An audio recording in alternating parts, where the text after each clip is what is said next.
December মাসে একটি যুবকদের কাছে পরিচিত একটি দিন আছে, এটা যুবকরা জানে। সেটি হচ্ছে 31st নাইট। 31শে ডিসেম্বর এই 31st নাইট উদযাপন করে যুবকরা অনেক আনন্দ আর উৎসাহ নিয়ে। কিন্তু আসলে দেখার বিষয়, এই 31st নাইট উদযাপন করা হালাল না হারাম, এটা দেখে বুঝে না বুঝে যুবকরা এই 31st নাইট উদযাপন করছে। তো এই দিনটা সামনে আসতে যাচ্ছে, তো আমাদের দেখার বিষয় যে এই 31st নাইট যুবক যারা মুসলিম যুবক হয়েও এই 31st নাইট উদযাপন করছে, তারা আসলে দেখে না এটি হালাল না হারাম। প্রিয় হাজরিন, 31st নাইট এটি চূড়ান্তভাবে হারাম। ইসলামিক স্কলার এবং ফকিহগণ এই 31st নাইট হারাম হওয়ার ব্যাপারে অনেকগুলো কারণ উল্লেখ করেছেন। তার মধ্যে 5টি কারণ হচ্ছে, প্রথম নাম্বার হচ্ছে 31st নাইট এটি মুসলিমদের কোনো সংস্কৃতি নয়, এটি সম্পূর্ণ একটি মুশরিকদের বিজাতীয় একটি কালচার। প্রাচীন গ্রীসে জানুস নামক এক মূর্তি ছিল।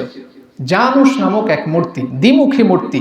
তো তারা বছরের যখন শেষ চলে আসতো, তখন তারা মূর্তির পিছন দিকে গিয়ে ইবাদত করত এবং পূর্ববর্তী যে দিনগুলো চলে গেছে এগুলোর জন্য তারা অনুতপ্ত হতো এবং সামনে এসে যেন তাদের দিনগুলো ভালো কাটে এজন্য তারা প্রার্থনা করত।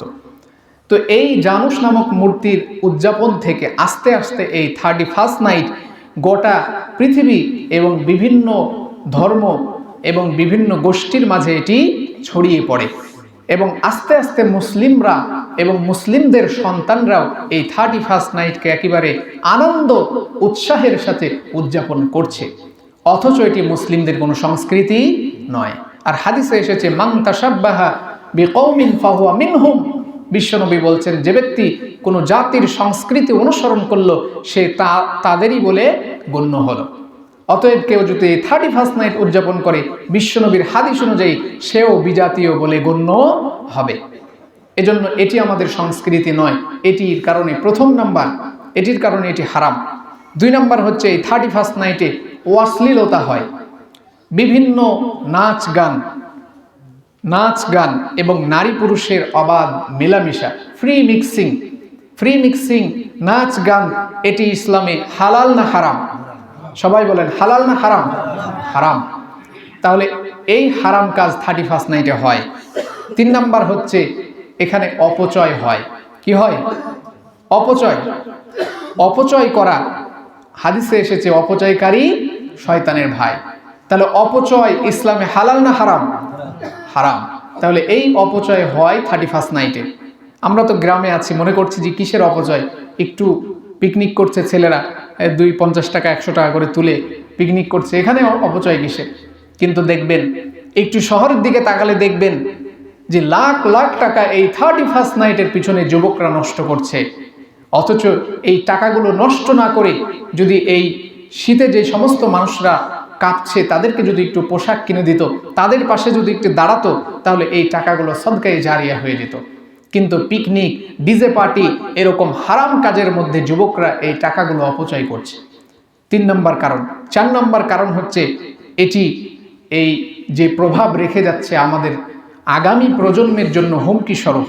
অর্থাৎ এই প্রজন্ম যা করছে আগামী প্রজন্ম তাদের কাছ থেকে তাই শিখবে। আর আপনার কাছ থেকে যদি আগামী প্রজন্ম এই খারাপ কাজটা শিখে যায়, তাহলে এজন্য দায়বদ্ধ থাকতে হবে আপনাকে। এজন্য এটি হারাম। আর 5 নম্বর কারণ হচ্ছে এটার দরুন শব্দ দূষণ হয়। গান বাজনা যখন হয় উচ্চ আওয়াজে, তখন কি হয়? শব্দ দূষণ হয় না? এই শব্দ দূষণে সবচাইতে বেশি মারাত্মক যে ক্ষতি হয়, মেডিকেল সায়েন্স বলছে শিশুদের জন্য সব থেকে ক্ষতি হয়। শিশুরা অতিরিক্ত শব্দ নিতে পারে না। যখন গান বাজনা একেবারে দুমদুম করে বাজে, শিশুরের হৃৎপিণ্ড, হার্ট কেঁপে ওঠে, মস্তিষ্কের ক্ষতি হয়। এজন্য এই প্রকৃতি ভারসাম্যহীন হয়ে পড়ে। তো এই 5টি কারণে আলেমরা, স্কলাররা, ফকিহরা এই 31st নাইটকে চূড়ান্তভাবে হারাম ঘোষণা করেছে। কোনো মুসলমানের সন্তান এই 31st নাইট উদযাপন করতে পারে না। সকলে বলেন 31st নাইট কি? হারাম। আরো জোরে বলেন 31st নাইট কি? হারাম। আল্লাহ পাক আমাদের সকলকে এই বিজাতীয় কালচার সংস্কৃতি থেকে বেঁচে থাকার তৌফিক দান করুন। আল্লাহুম্মা আমিন। আসসালামু আলাইকুম ওয়া রাহমাতুল্লাহ।